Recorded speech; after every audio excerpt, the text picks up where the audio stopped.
in Iran, we have an issue when it comes to Islam sometimes being a source of division among people who are trying to fight the Islamic Republic. It's not that big of a deal. It's small, but we have to be careful because the Islamic Republic tries to use it in a way to cause division among us. Okay. So it's something that comes up sometimes and we have disagreements over it. But I'm happy to say that the vast majority of Iranian people are behave properly when it comes to not alienating our Muslim allies in this fight. Okay. But we have to be mindful because many Iranians are very aggressively and extremely against Islam. And I agree with them, so am I, and I think it's justified. But we have other Iranians who have left Islam or don't care about Islam, but they're not anti-Islamic. And we also have Iranian Muslims who are very much fighting side by side with us against the Islamic Republic, right? And it's very important that we continue our fight against the Islamic Republic united with each other, Muslim, non-Muslim, anti-Islamic. As long as we're against the Islamic Republic, we're allies, we're on the same side of this fight. So sometimes some people come out and put out messages that goes viral that is aggressively, like in the worst time, could cause division.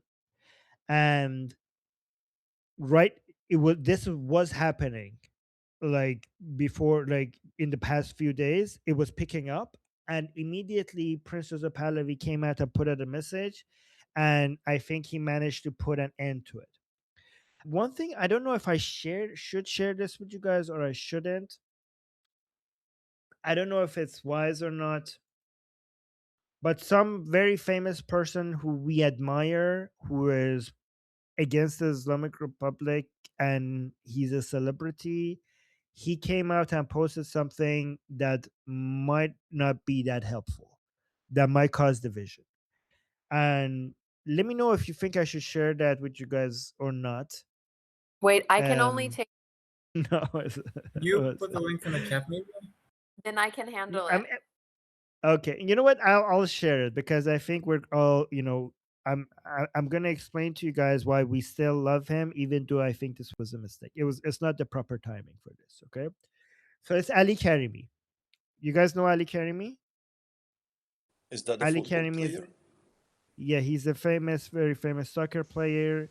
He is a very important contributor to our revolution. I love him, and I think that this is just a small mistake, and I don't want to attack him for it. I'm just criticizing him. Okay. So he just posted saying, from now on, any person that any Iranians who gets executed is equal to burning one Quran. Okay, so this is like Iranian people love this guy. So this is very, very influential when they post him. He's one of our biggest celebrities. And by the way, imagine this: the fact that somebody like Ali Karimi is saying this shows how much Islam has fallen in Iran, which somebody this famous is saying this. I So can't again, he says, imagine him saying this, like, even 3 years ago. I cannot imagine him saying this even recently. yes, yeah, exactly, Susanna. That's a good point. Even 3 months ago, I would say that could not imagine him saying this. So saying any execution of our children inside in Iran equals in burning what Quran, your disabled coward, oh disabled coward leaders, basically Khamenei, let us fight. And if you want to execute. For every execution, we will burn the Quran. And then he has hashtag every execution equals burning one Quran. As somebody myself who has proudly burned the Quran on camera myself, I think this is, and I'm in favor of doing these types of acts of blasphemy. I think this is horrible, horrible timing right now. Horrible timing. And because especially we have done a lot of we have made a lot of progress convincing many Muslims that anti-Islam and anti-Muslim is not the same thing, but it's not that widespread for most Muslims to understand in Iran. A lot of Iranian Muslims seeing this would think like, okay, shit, this is not my revolution. Then these people, if they're burning Quran today, they probably will burn me tomorrow once the Islamic Republic is done. Like this is going to. I'm not saying most Muslims in Iran would think that, but even if some Muslims think like, okay, this is an anti-me revolution, then we might lose some of them.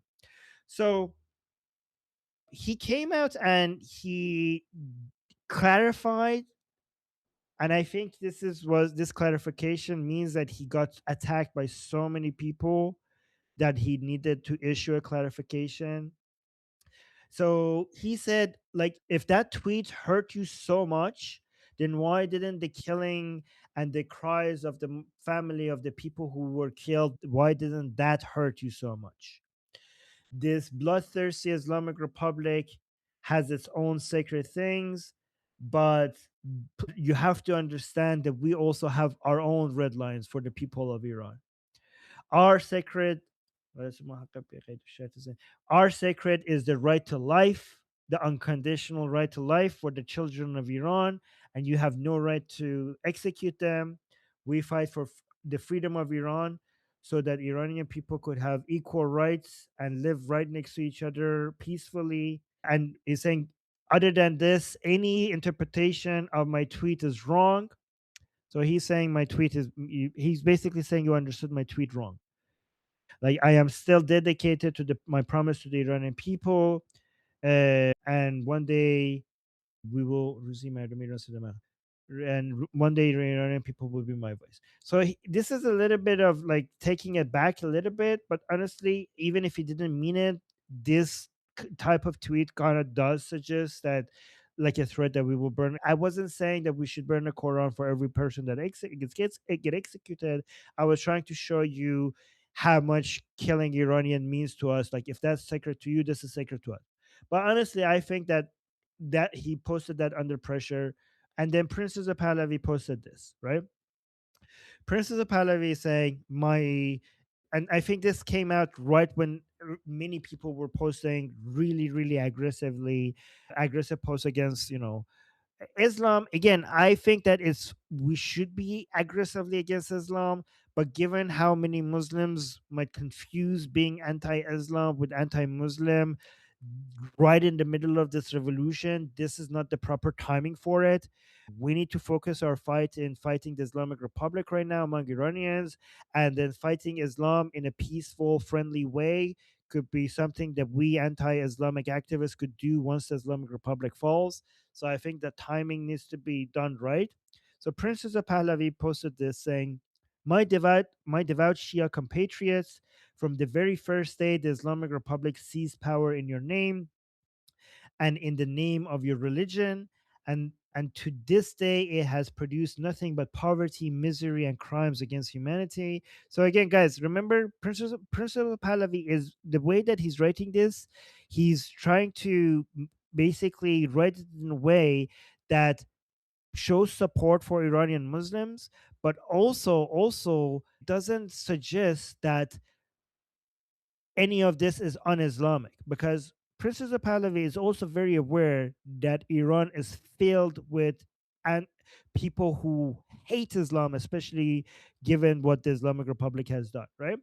So when he says in the name of your religion, I think this was written masterfully, because to the Shia Muslim reading this comes off as, yes, unjustly in the name of my religion, because my religion doesn't teach that.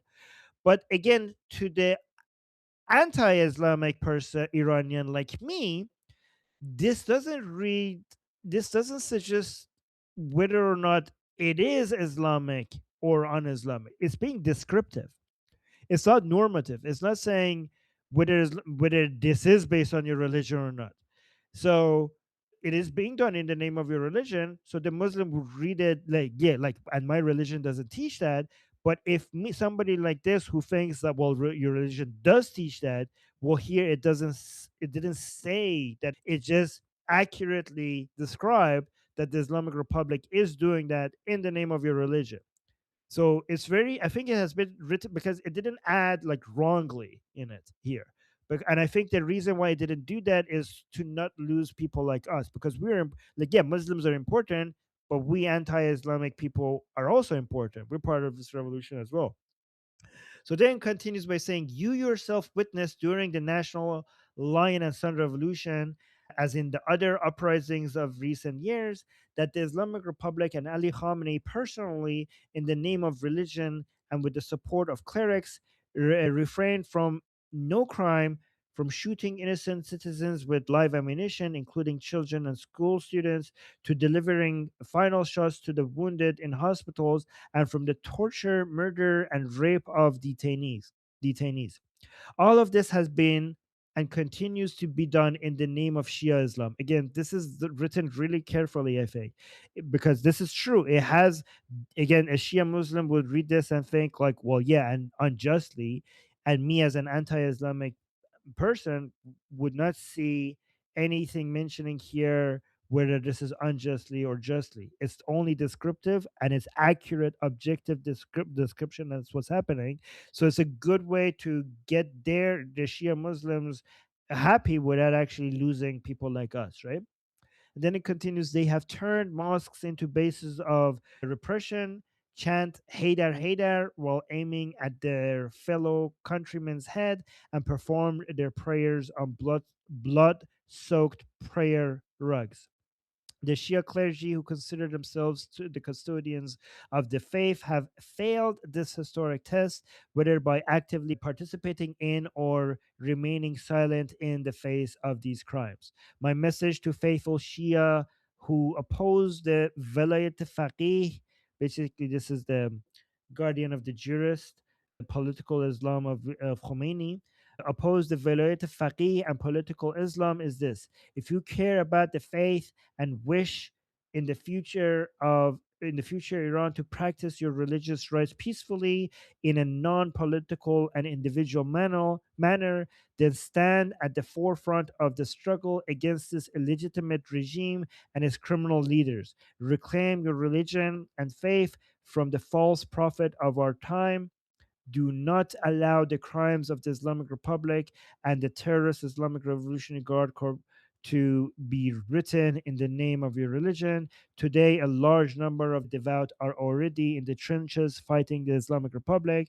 To those who have not yet joined this sacred struggle, I urge you to stand alongside your Sunni brothers and sisters and the followers of other religions, denominations, and beliefs. Join the ocean that is the Iranian nation and reclaim your faith from the despot Zahak and his cohort. This will better serve both you personally and the future of Shia Islam and the Islamic faith in Iran. Prince Reza Pahlavi. By the way, I have also mentioned this to Shia Muslims who I talk to on the Persian side, that they should be anti-Islamic Republic even more than us anti-Islamic people, because the most devastating blow to Shia Islam and Islam as a whole has been the Islamic Republic. We anti-Islamic people could have never done as much as the Islamic Republic to attack Islam. So if we're anti-Islamic Republic, Shia Muslims in Iran should be even more anti-Islamic Republic. So we might disagree on whether Islam is good or bad, but we have a mutual enemy, and in the future of Iran, we couldn't hurt Islam as much as the Islamic Republic. So it is in the best interest for the Islamic Republic to go as fast as possible. I just wanted to mention that to you guys so you guys know about this. And by the way, Nara, do you have any opinions about this? I wanted to say, so when I saw Ali Karimi's tweet, the first thing that I saw was more symbolism rather than literal burning of Qurans. So, and I think you mentioned that too, that you said, oh, if that is so sacred to you, then you're doing what's sacred to us. But also, I think it was maybe directed at some of the Muslims that were saying like every person that's dying is like burning the Quran. But regarding Prince Reza Pahlavi's post, I think he's taking the same route as Mohammad Reza Pahlavi, his father, regarding Islam, because he also had many speeches in which he would say that these people, meaning the Ayatollah Khomeini, who had his own campaign from exile, we've seen in speeches that he said these people have taken Islam and have twisted and changed it into something that it's not, right? So now most of us probably disagree with that, right? We're a little more extreme in that sense because like all these years we've gone through it, we've dug deep into it, and we know what's going on, the history of it and everything. But he also has to be very strategic about this. So Ali Karimi is more on an emotional base with the people because we're all feeling the same thing, and people that saw that post kind of have lost families, they've lost friends. We've seen the atrocities that's happening. But Reza Pahlavi is being very strategic about this, and he has to be because he can't, he But he can't didn't say. just. I mean, he didn't say anything. Like everything he said is correct because he didn't say in like if you read it carefully, he never suggested whether these acts are or are not Islamic. He was very careful. He was Yeah. being describing what's happening. He says this is being done in the name of your religion, and whether they are Islamic or not Islamic, that's an accurate description of what's happening.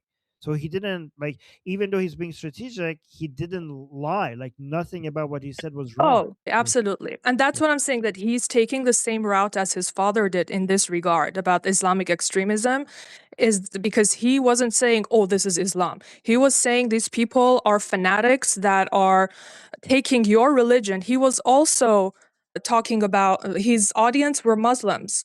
And he was telling them that these people, these fanatics, are taking your religion to oppress millions of people. I've seen his speech, but I just don't have it. If I find it, I will send it to you. Do you agree with me that Ali Karimi's post is bad timing? Like even whatever Yeah, he meant? yeah. Even Okay. though we all relate with it, but yeah, I agree. I mean, at these dire Yeah. times, I think maybe we should just follow what Prince Reza Pahlavi is saying, to be honest. Like, Yeah. And by the way, we still love him. really. Mistake doesn't come erase all of the amazing thing that he has done Yeah. for this revolution. Just But want to that's the clarify. thing, because we're also, all these videos are coming out now from funerals. Like I saw the funeral of Ejmin Masihi, who was in the Armenian community, and like we are all, emotions are very high right now among our people. So when people, of course, people are gonna post stuff like this. Like, I don't know, but I understand the implication that it can have. That could be negative on All right. this.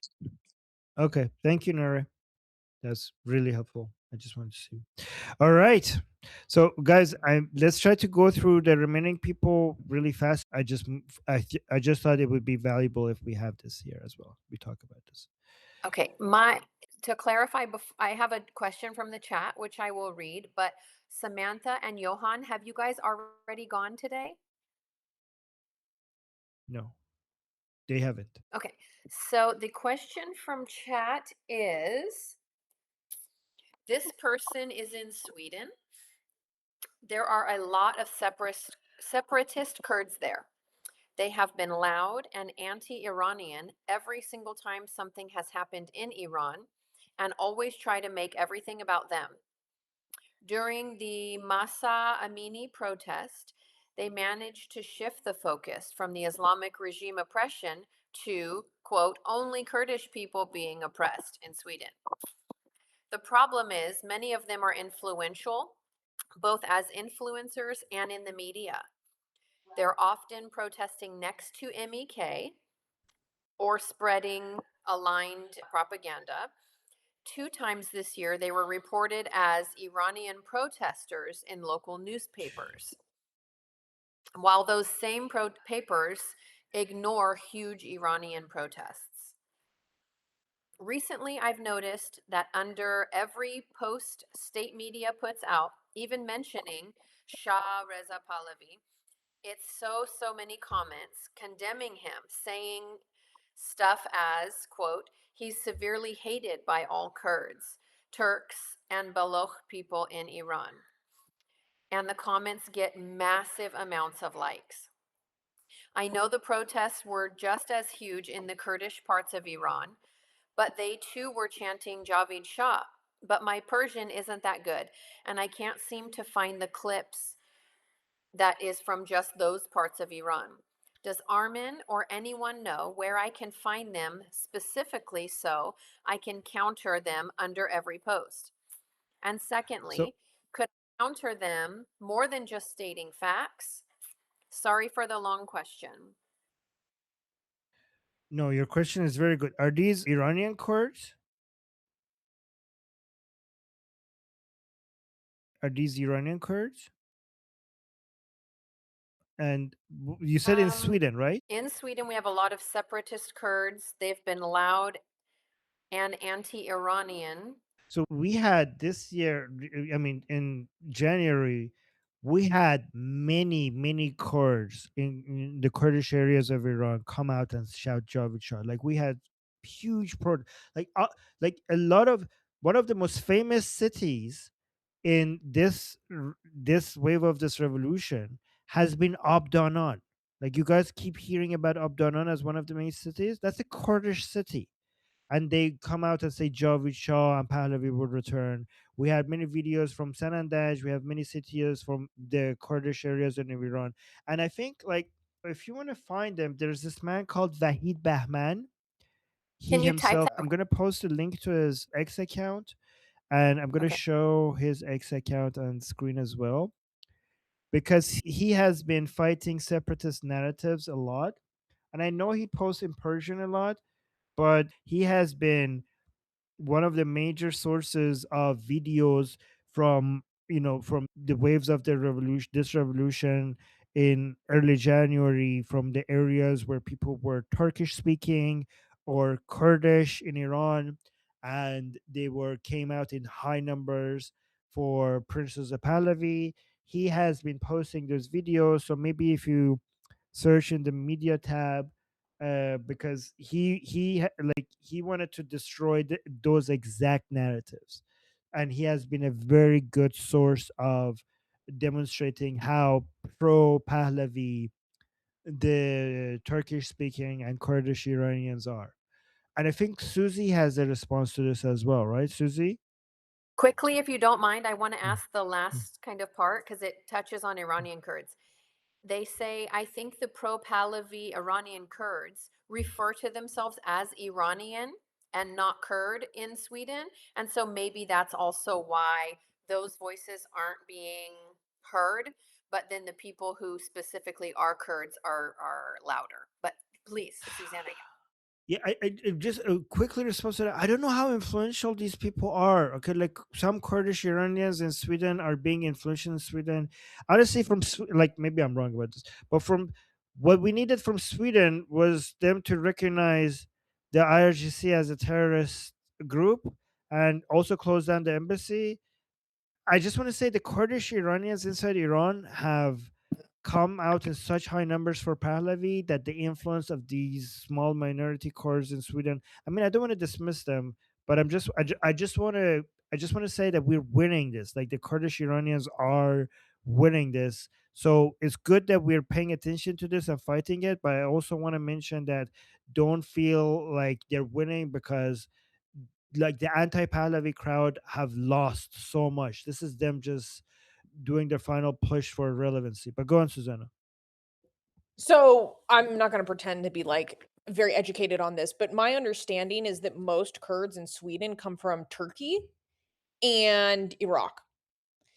And that's actually part of why Turkey has difficult diplomatic relationships with Sweden, is because Turkey wants them to extradite certain Kurdish people who have sought asylum within Sweden for various Kurdish activities within Turkey.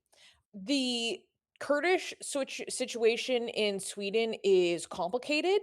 There is a Kurdish gang in Sweden called Foxtrot, which has literally been implemented in carrying out activities on behalf of the Islamic Republic, and attempted assassinations, attempted attacks on the Israeli embassy, if I remember correctly, attempts to recruit and radicalize young people to, because the Islamic Republic has very low operational success out outside their borders. So what they do is they outsource their talent to a lot of criminal gangs that just traffic narcotics.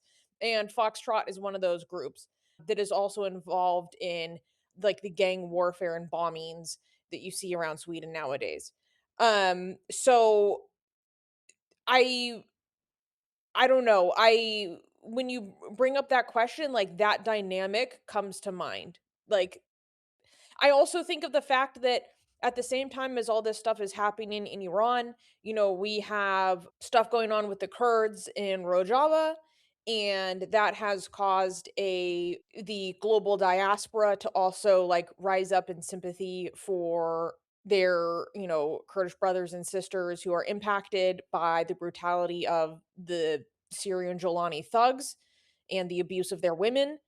I think there are some people that are very sympathetic to the Kurdish struggle, but do not have an appreciation of the fact that the call for free Kurdistan is in contradiction with a call for a free and united Iran. Like literally had an Iranian friend be like, "Yeah, free Kurdistan, blah blah blah," and then got like blasted by her relatives, and she's like, "Why are they pissed?" I'm like, "Well, I sent her the map. I was like, free Kurdistan is taking part of Iran, so yeah, that's why they're pissed." And she's like, "Okay, well, they're mistaken about that part." So, I think it's just like I think because of like that the timeline of there is stuff impacting the Kurds right now, they're very sensitive about that, and some of them have a vision of a Kurdistan that includes Iran's, sovereign territory. Maybe that is causing some bad blood, but I don't think I'm not gonna ramble. No, that was really good. I completely forgot that relationship between Turkey and Sweden. That was a big deal for Sweden joining, NATO and stuff for a while.